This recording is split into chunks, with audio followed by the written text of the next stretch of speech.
Our life must contribute to other people's life. 300,000 Black women have lost their jobs. So that's what the blackout or the blackout the system means for this holiday season. DEI was established because of racism. One of the ambitions of Donald Trump is to undo the legacy of Obama. It's clear that he does not care about the people who did not vote for him. Back in the 1920s, there was a book that came out that said not giving Black people health care would eventually let them die out. What the United States is doing is more than that of Boko Haram in some cases, So the United States do not really have any moral right to talk about justice.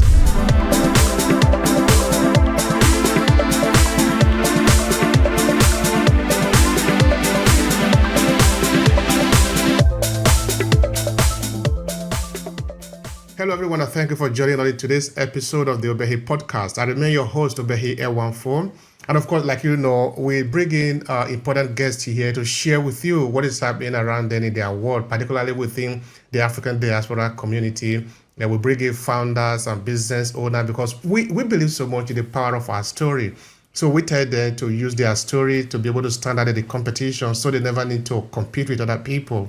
Story for us is like a blinder, so that you never need to be distracted with all the shiny objects that are happening left and right and center.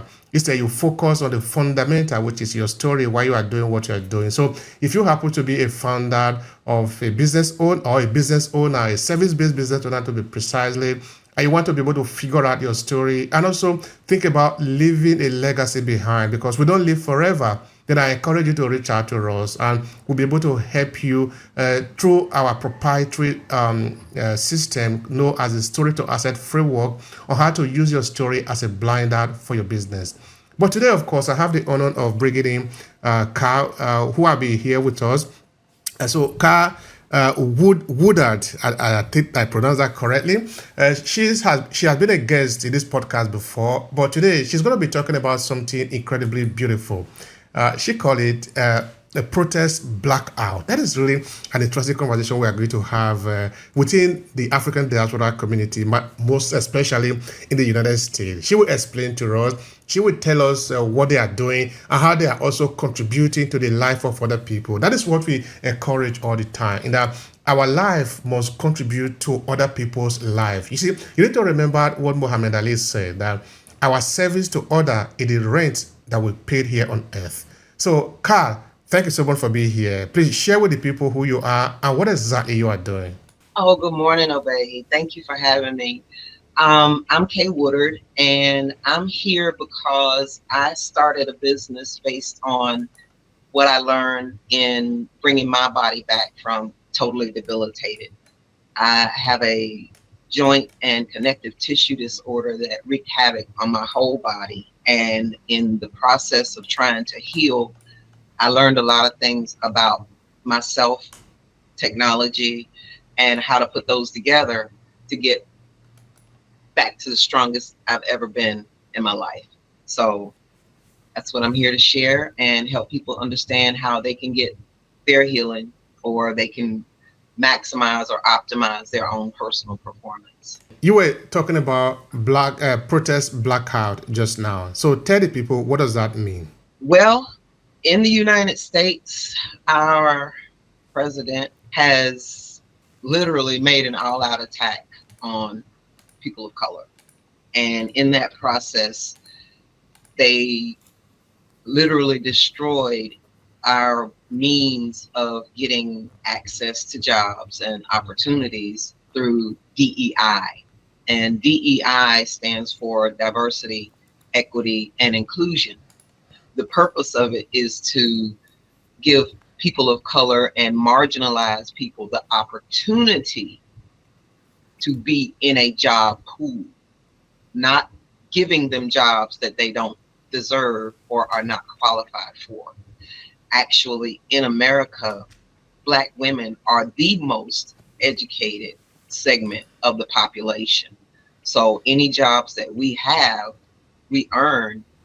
And in the process of Trump taking over the government, he had every DEI program scrubbed, even the ones that corporations were using on their own.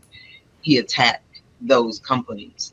So in the process, over 300,000 of us, 300,000 Black women have lost their jobs, and along with it, their health insurance and probably their life insurance as well. So we're here to do what we can.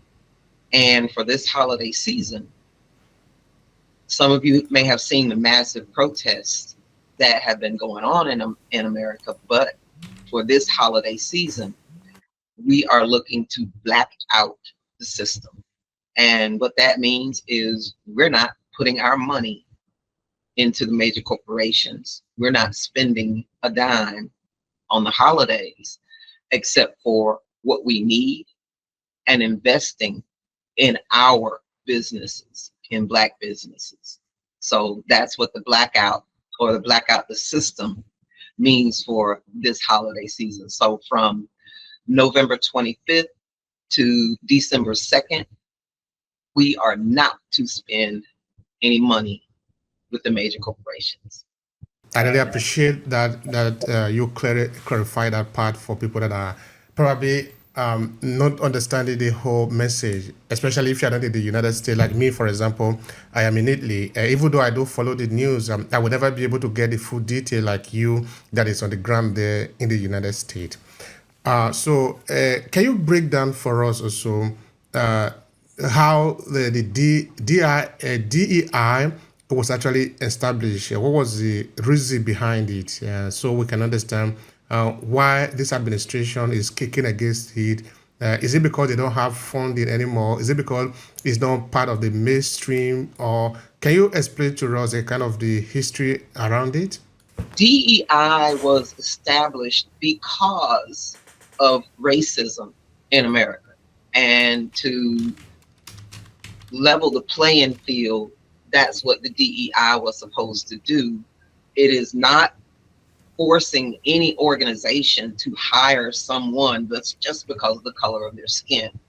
It is asking an organization to widen the pool of applicants so that people of color have an opportunity to get in. And by having a good pool of applicants, then we get the opportunity to interview for these jobs. Whereas racism and white supremacy would have kept us away from even getting that opportunity to interview for the job. As I said, we're the most educated segment in America. So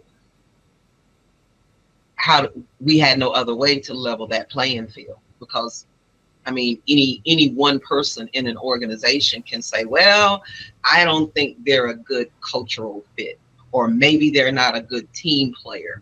Instead of saying, oh, that's a Black person, they'll use one of those and be able to keep us out of the hiring pool. And therefore, we won't ever be seen as competition for the others. Now, President Trump, or the administration of President Trump in the second term, is getting rid of the DEI. He certainly does have a case. What is his case? I think it was more Kamala Harris than anything else. I think he just wanted revenge, and that's his stick, is whoever does something that he doesn't like, he's going to hit them back harder. And by having a Black woman in his face telling the truth about him, he doesn't want that. In this same thing, he's attacking Black politicians. He's attacking cities that are run by Black mayors. He's threatening to send the National Guard into these cities. It's obvious. It is clear and obvious to every one of us that live here. His racism is rampant, and he is encouraging others to do the same. Okay. Now, when you make law, you need to make it in a way that is not too stringent. it's not too hard for people. The purpose of that, the logic of that is that if it is too hard, the people will simply not obey. That is just the psychology of the human behavior. So that is why you have different levels in the law in practices. So okay, I'm not a legal expert, but